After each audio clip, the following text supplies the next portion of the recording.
Awit at papuri, alay namin sa'yo, tingin ang dalangin at pagsamo ng bayan mo. Viva po, Jesus Nazareno.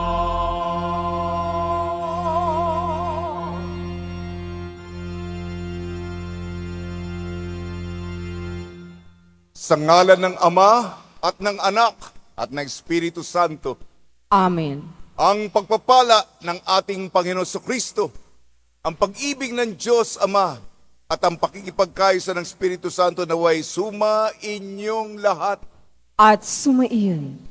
Araw po ng Biyernes, naririto po tayo sa Basilica Minor, Pambansang Dambana ng Poong Jesus Nazareno upang ipahayag ang ating paglilingkod, pagmamahal, katapatan sa Kanya, sapagkat napakabait ang kagandahang loob ng Poong Senyor sa atin ay lubos-lubusan. Biyernes ay araw ng pasasalamat sa Kanya. Kapiling ko po ngayon sa kapwa po nagdiriwang sa banal na misa, Reverendo Padre Carlos A. Padilla. Galing pa siya sa San Jose, Nueva Ecija. Palakpakan po natin. Tuloy ang ating dalaw Nazareno at ang ating debosyon, pamimintuho, pagmamahal ay isiniwalat natin sa iba't ibang mga lugar sa bansa.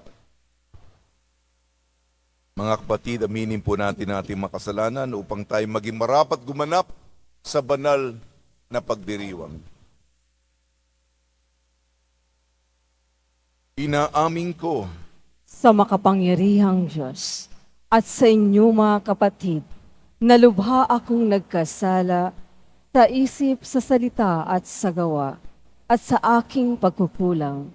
Kaya isinasamo ko sa mahal na Birheng Maria, sa lahat ng mga anghel at mga banal at sa inyo mga kapatid, na ako'y ipanalangin sa Panginoong ating Diyos. kaawan tayo ng makapangyarihan Diyos, patawarin tayo sa ating makasalanan at patnubayan tayo sa buhay na walang hanggan. Amen. Panginoon, kaawaan mo kami. Panginoon, kaawaan mo kami. Kristo, kaawaan mo kami. Kristo, kaawaan mo kami. Panginoon, kaawaan mo kami. Panginoon, kaawaan mo kami. Manalangin tayo. Ama naming makapangyarihan, niloob mong akuin ng iyong anak ang krus at kamatayan upang ang sangkatauhay matubos at mabuhay. Ang pag-ako namin sa krus at kamatayan dito sa lupa ayon sa diwa ng pagsunod sa iyong loob na ginanap ng iyong anak ay magpagindapat nawang aming kamtin ang lubos na katubusan at pagkabuhay sa iyong piling sa pamamagitan sa Kristo kasama ng Espiritu Santo magpa sa walang hanggan. Amen. Magsiupo po ang lahat.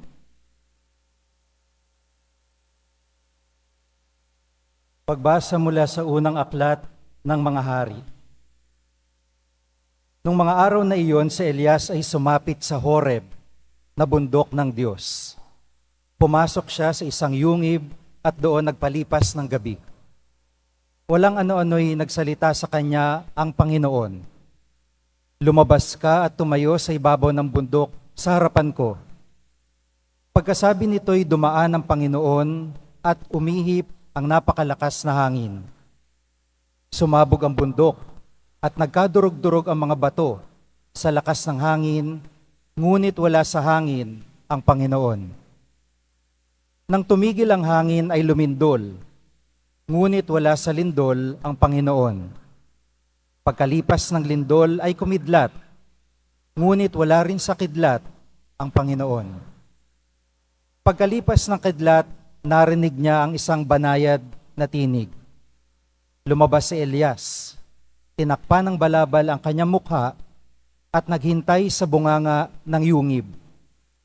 Narinig niya ang isang tinig na nagsabi, Elias, bakit ka naririto? Sumagot siya, dahil po sa aking malaking pagmamalasakit sa inyo, Panginoon, Diyos ng mga hukbo. Tinalikdan ng bayang Israel ang inyong tipan, winasak ang inyong mga dambana, pinagpapatay ang inyong mga propeta. Ako na lamang ang natitira at hinahanap nila ako upang patayin. Sinabi sa kanya ng Panginoon, bumalik ka sa iyong dinaanan, sa ilang na patungong Damasco. Pagdating mo ng lungsod, pahiran mo ng langis si Hazael bilang hari ng Syria at si Jehu na anak ni Nimsi bilang hari ng Israel. Pahiran mo rin ng langis si Eliseo na anak ni Safat na taga Abel Mehola bilang propetang hahalili sa iyo. Ang salita ng Diyos. Salamat sa Diyos. Sa ganda mo't kabutihan, kami iyong liwanagan. Sa ganda mo't kabutihan, kami iyong liwanagan. O Diyos, ako'y dinggin sa aking pagtawag, lingapin mo ako sa aking mahabag. Ang paanyaya mo'y lumapit sa akin, huwag kang magkukublit, kita'y hahanapin. Sa ganda mo't kabutihan, kami iyong liwanagan. Huwag kang magagalit, huwag mong itatakwil akong katulong mo at iyong alipin. Tagapagligtas ko, huwag akong lisanin. Sa ganda mo't kabutihan, kami iyong liwanagan. Ako'y nananalig na bago mamatay, masaksihan ko ang iyong kabutihan na igagawad mo sa iyong mga hinirang. Sa Panginoong Diyos, tayo'y magtiwala, ating patatagin ang paniniwala, tayo ay umasa sa kanyang kalinga. Sa ganda mo't kabutihan, kami iyong liwanagan. Magsitayo na po ang lahat.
Sumainyo ang Panginoon. At sumairi. Ang mabuting balita ng Panginoon ayon kay San Mateo. Papuri sa iyo, Panginoon. Noong panong yun, sinabi ni Jesus sa kanyang mga alagad, narinig ninyo na nung unay iniutos sa mga tao, huwag kang makikiapid. Ngunit ngayon sinasabi ko sa inyo, ang sino mang tumingin na may mahalay na pagnanasa sa isang babae, sa isip niya'y nakikiapid na siya sa babaeng iyon. Kung ang mata mo ang siyang nagiging sanhi ng iyong pagkakasala, dukutin mo at itapon, sapagkat mabuti pang mawalan ka ng isang bahagi ng katawan kaysa buo ang iyong katawan itapon sa impyerno. Kung ang iyong kamay ang siyang naging sanhi ng iyong pagkakasala, putulin mo at itapon, mabuti pang mawalan ka ng isang bahagi ng katawan kaysa buo ng iyong katawan itapon sa impyerno. Sinabi rin naman, kapag pinahiwalay ng lalaki ang kanyang asawa, ito'y dapat niyang bigyan ng kasulatan ng paghihiwalay.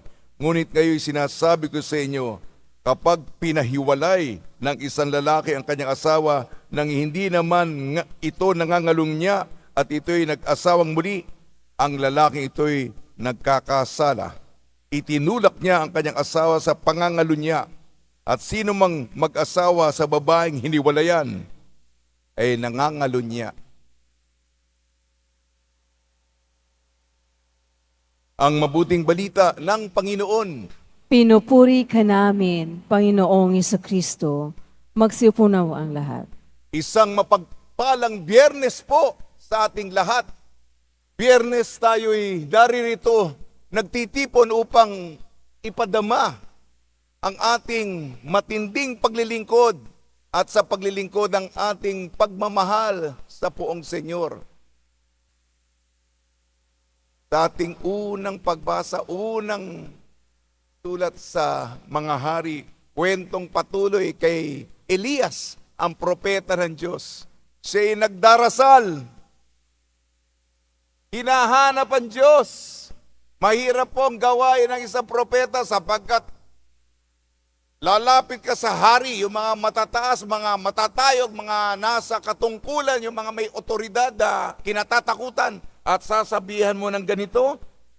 Minsan, kontra yung gusto ng hari doon sa kalooban ng Diyos, ikaw ang tagapaghatid, mangatog ka. Kaya nga, nagdadasal palagi si Elias. Hinahanap niya yung Diyos. Ang Diyos naman, alam niyo naman, misteryoso. Nandiyan ba ang Diyos? Hinahanap na. Lumindol. Nandiyan ba ang Diyos sa lindol? Wala. Nandiyan ba ang dumating ang isang kalamidad? Malakas. Nandiyan ba ang Diyos sa kalamidad? Wala. Nandiyan ba may kumidlat? Nandiyan ba ang Diyos sa kidlat? Wala. Hindi po sa espektakular. Yung mga nakakasindak, yung mga pangmalakihan. Hindi po ganyan ang estilo ng Diyos. Meron pong pabulong. Pabulong pa ang Diyos. Ano sinabi? Yung tenga mo, ilalapit mo. Pabulong pa. Bulong. Hindi yung malakas! Hindi sumisigaw! Pabulong pa. Banayad na tinig. Elias. Alam niya nandiyan ang Diyos. Ano ginawa ni Elias? Alam niya Diyos yun. Tinakpan niya ang kanyang muka ng balabal. Panginoon, nagpakumbaba sapagkat kinikilala niya ang presensya ng Diyos. Sa banayad, sa tahimik, sa patago. Ika nga ay yung pangkomunidad galing sa ibaba.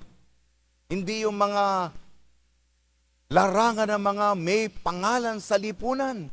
Yung ito ang Diyos na mga maliliit na bagay. Ito yung pinaniniwalaan ko. Kaya ako'y pumunta sa bisyon.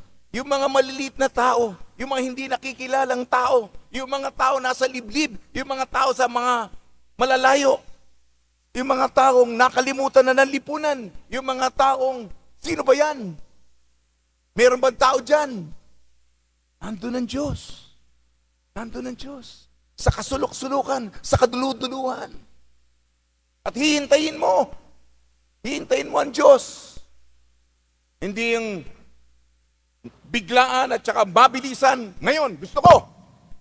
Hindi po yan ang estilo ng Diyos. Kilalanin natin ang Diyos. Tayo mga nagsisikap na hindi karapat-dapat na magmahal sa Kanya. Pasensya po sa ating ebanghelyo ngayon kay San Mateo. Yun din ang hamon sa akin sa misyon. Sa pupunta ko ay masyadong liberal. Pwede ang diborsyo. Pwede ang aborsyon. Pwede yung euthanasia. Ay, wala ka ng silbi, kung matanda ka, wala ka na para sa prudo. Ito na lang. Tapusin na natin ang iyong magastos ka lamang, pabigat ka lamang. Ito. Meron kang, pwede kang mamatay na may dignidad. Maganda pang mga salita ngayon. Mga malalaking kasalanan nilalagyan ng asukal para magandang pakinggan. Yan ang uso ngayon. At yung mga kasal na mga parehong kasarian, ayan, normal lang. Doon sa pupuntahan ko. Hirap na hirap ako. Bukod na sa, alam nyo, dito. Maraming tao. Biyernes, oras-oras, may choir pa sa pupunta ko. Siyempre, English doon. Kung Biyernes, the Lord be with you. Walang sumasagot. And only with me. Ako lang. Sabado, may 3 o 5 tao. Linggo, masaya ako. Meron akong 25, 30. Nagsisimba. Nagsisikap. Pinipilit nila. Gumagawa sila ng paraan. Sapagkat sekular. Yan po, dito. Yan. Nahahatak tayo, nahihila tayo ng uso ngayon. Divorce. Diba? Palitan na natin. Sawa na tayo.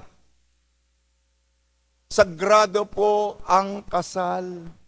Alam niyo po yung kasal, sinabi ni Jesus, dahil sa katigasan ng inyong ulo, napilitan po si Moises na gumawa ng kasulatan ng paghihiwalay.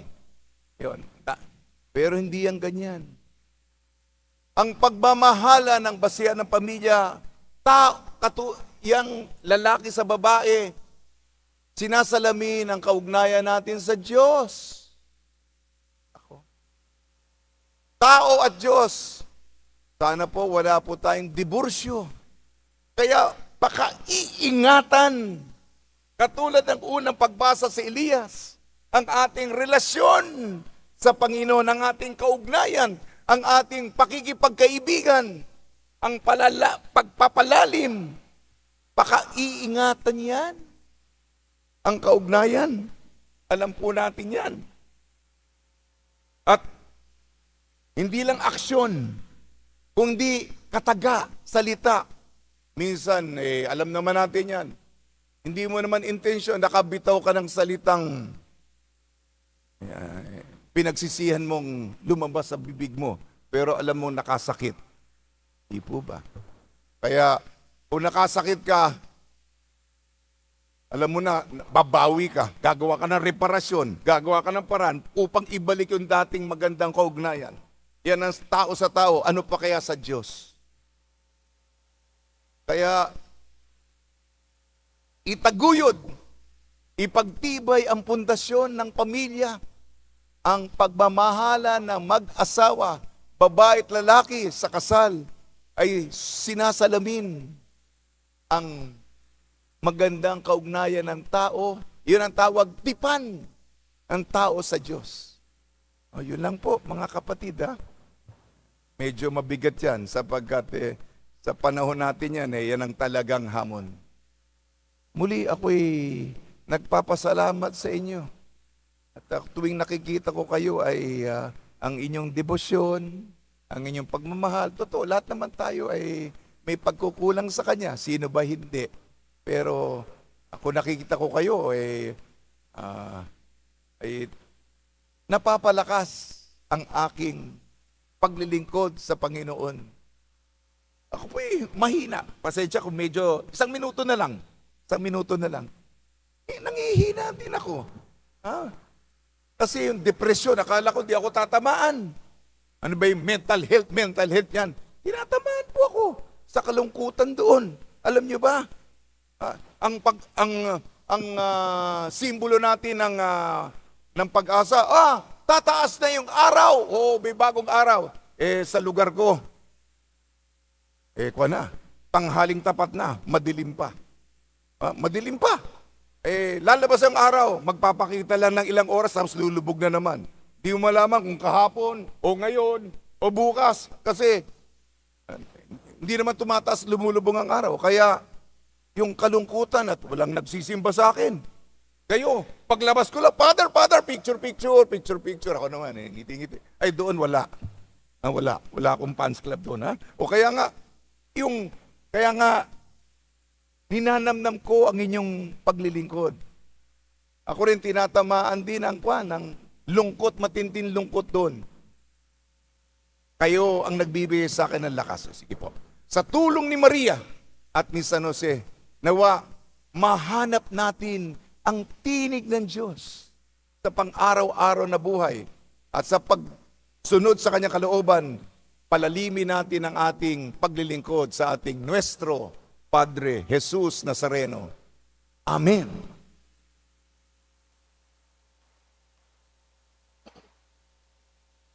Magsitayo na po ang lahat.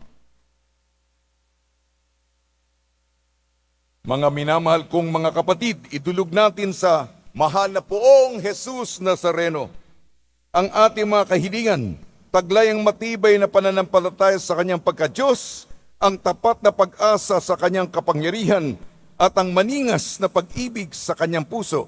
Tugon po natin, mahal na poong Jesus Nazareno, kaawaan mo kami. Mahal na poong Isus Nazareno, kaawaan mo kami. Upang ang Eucharistia na ating tinatanggap sa komunyon at inihahandog sa misa bilang alaala ng mga hirap ng mananakop ay magdulot sa atin ng wagas na pagmamahal sa Diyos at sa kapwa. Manalangin tayo. Mahal na poong Isus Nazareno, kaawaan mo kami. Upang ang panalangin ni Jesus Nazareno sa halamanan ng Getsemani, na dito'y pinawisan siya ng dugo, ay maghasik sa atin ng pagkahilig sa panalangin na siyang mabisang lunas sa lahat ng karamdaman ng tao. Manalangin tayo. Mahal na poong Isus Nazareno, kaawaan mo kami. Upang ang kanyang koronang tinik, damit na purpura at krus, ay magpaalaala sa atin na ang kanyang mga aral at simulain bilang hari ng sanlibutan ay dapat maghari sa ating isipan, angkan at lipunan. Manalangin tayo. Mahal na poong Isus Nazareno, kaawaan mo kami. Upang sa bisa ng kanyang pagpapasanang krus sa mga lansangan sa Jerusalem, ay matuto tayong makiramay at makihati sa mga kahirapan at tiisin ng kapwa. Manalangin tayo. Mahal na poong Isus Nazareno, kaawaan mo kami. Upang tulungan tayo ng mahal na Birhen, ina ng hapis, na maging tunay na larawan ng kanyang anak sa isip, wika at gawa, nang sa gayon ay makamit ang ating kahilingan sa poong Jesus Nazareno. Manalangin tayo. Mahal na poong Isus Nazareno, kaawaan mo kami. Ama naming mapagmahal, na hayag sa salita, gawa, buhay at kamatayan ng iyong anak na ang Diyos ay pag-ibig. Maipahayag dinawa namin ang katotohanan nito sa pamamagitan ni Jesus Nazareno, Panginoon namin, magpa sa walang hanggan. Amen. Magsiupo po ang lahat.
Magsitayo na po ang lahat. Manalangin kayo mga kapatid upang ang ating paghahain ay kalugdan ng Diyos amang makapangyarihan.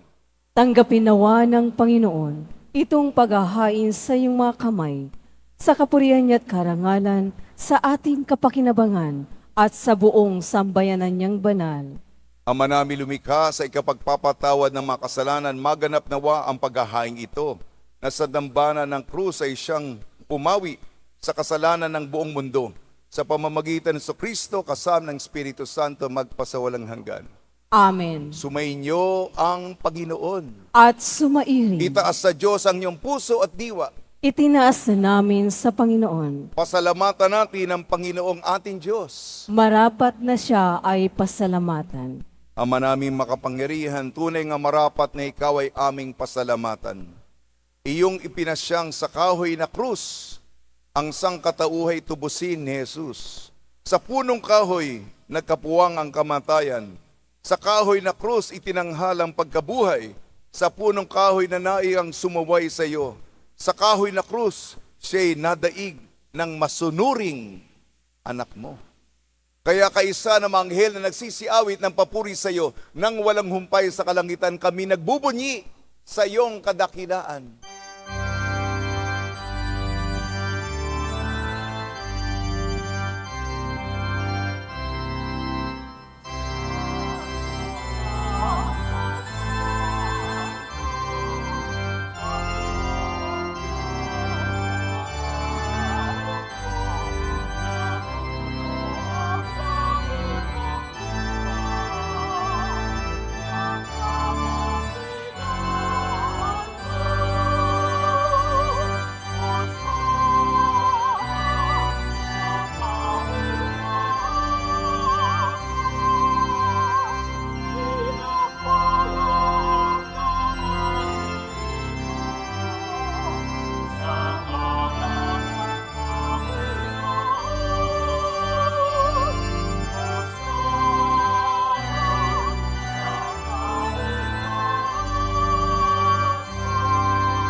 Magsilod po ang lahat. Ama naming banal, ikaw ang bukal ng tanang kabanalan. Kaya sa pamamagitan ng Espiritu, gawin mong banal ang mga kaloob na ito upang para sa amin maging katawan at dugo ng aming Panginoong Kristo. Bago niya pinagtiis ang kusang loob na maging handog, hinawakan niya ang tinapay, pinasalamatan kanya. Pinaghati-hati niya yun. Iniabot sa kanyang malagad at sinabi, tanggapin ninyong lahat ito at kanin itong aking katawan ay hahandog para sa inyo.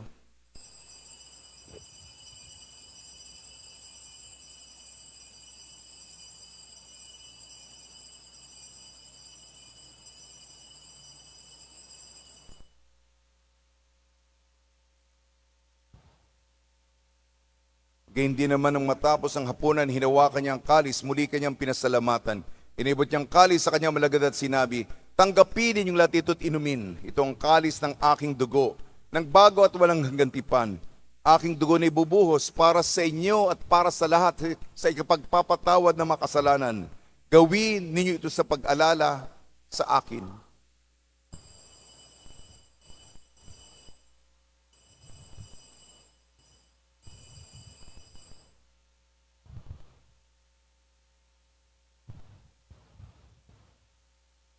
Magsitayo na po. Ipagbunyi natin ang misteryo ng pananampalataya.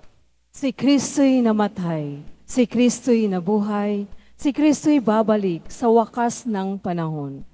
Ama, ginagawa namin ngayon ang pag-alala sa pagkamatay at muling pagkabuhay ng iyong anak. Kaya tiniali namin sa tinapay na nagbibigay buhay at ang kalis na nagkakaloob ng kaligtasan. Kami nagpapasalamat dahil kami minarapat na tumayo sa harap mo para maglingkod sa iyo. Isinasamo namin kami magsasalo-salo sa katawan at dugo ni Kristo ay mabuklod sa pagkakaisa sa pamamagitan ng Espiritu Santo. Ama, ringapin mo yung simbahang laganap sa buong daigdig, puspusin mo kami sa pag-ibig. Kay San Francisco na aming Santo Papa Jose ng aming Bispo at Tanang Kaparian. Alanganin mo rin, Panginoon, mga kapatid po naming nahimlay, ay pag-asang sila'y muling mabubuhay. Kayo din po lahat na mapumanaw. Kaawaan mo sila patuloy sa iyong kaliwanagan. Kaawaan mo, Panginoon, para may lahat. na makasala sa iyong buhay na walang wakas. Kaysa na Maria na ina ng Diyos, Ama namin Divina Pastor, ang ina ng mabuting pastol, ang kabiyak na puso niyang San Jose, kaysa ng mga apostol, ni San Juan Bautista, lahat ng mga banal, ni San Antonio Abad, San Roque, na namuhay dito sa daigdig ng kalugot-lugot sa iyo. Maipagdiwang nawa namin ang pagpupuri sa karanang almos sa Panginoon ng anak na aming Panginoong Heso Kristo.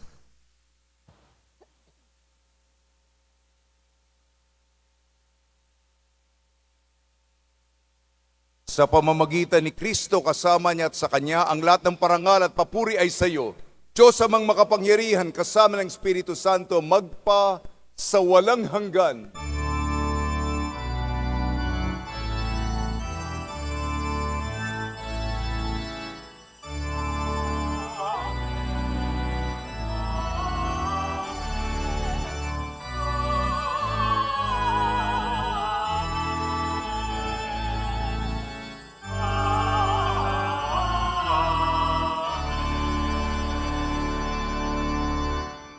Sa tagubili naman nakakagaling na utos sa turo ni Jesucristo na Panginoon natin at Diyos, ipahig natin ng lakas loob.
Hinihiling namin kami iadya sa lahat ng masama, pagkalooban ng kapayapaan, araw-araw iligtas sa kasalanan at ilayo sa lahat ng kapahamakan. Samantalang aming pinananabikan ang dakilang araw ng pagpapahayag ng tagapagligtas naming sa Jesucristo. Sapagkat iyo ang kaharian at ang kapangyarihan at ang kapurihan magpakailanman. Amen. Panginoon Jesucristo, sinabi mo sa mga apostol, kapayapaan iniiwan ko sa inyo, aking kapayapaan binibigay ko sa inyo. Tungyan mo ng aming pananampalataya at huwag ng aming mga pagkakasala. At pagkalooban mo kami ng kapayapaan at pagkakaisa, yun sa iyong kalooban, kasama ng Espiritu Santo, magpasawalang hanggan. Amen. Mga kapatid, mga kaibigan, sumainyo po ang kapayapaan ng ating Panginoon. At sumairi. Magbigayan po tayo ng kapayapaan sa isa't isa. Kordero ng Diyos na nag-aalis ng mga kasalanan ng sanlibutan, maawa ka sa amin. Kordero ng Diyos na nag-aalis ng mga kasalanan ng sanlibutan, maawa ka sa amin.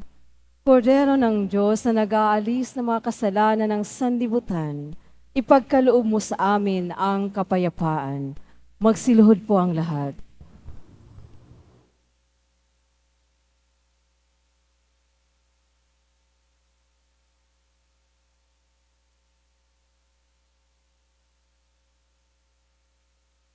Ito ang kordero ng Diyos, ito nagalis ng kasalanan ng sanlibutan, mapalad ang inayayahan sa kanyang piging. Panginoon, hindi ako karapat-dapat na magpatuloy sa iyo, ngunit sa isang salita mo lamang ay gagaling na ako.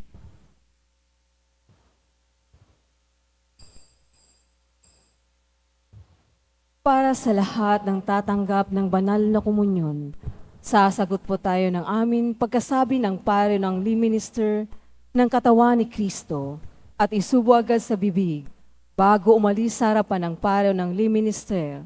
Sumunod po tayo.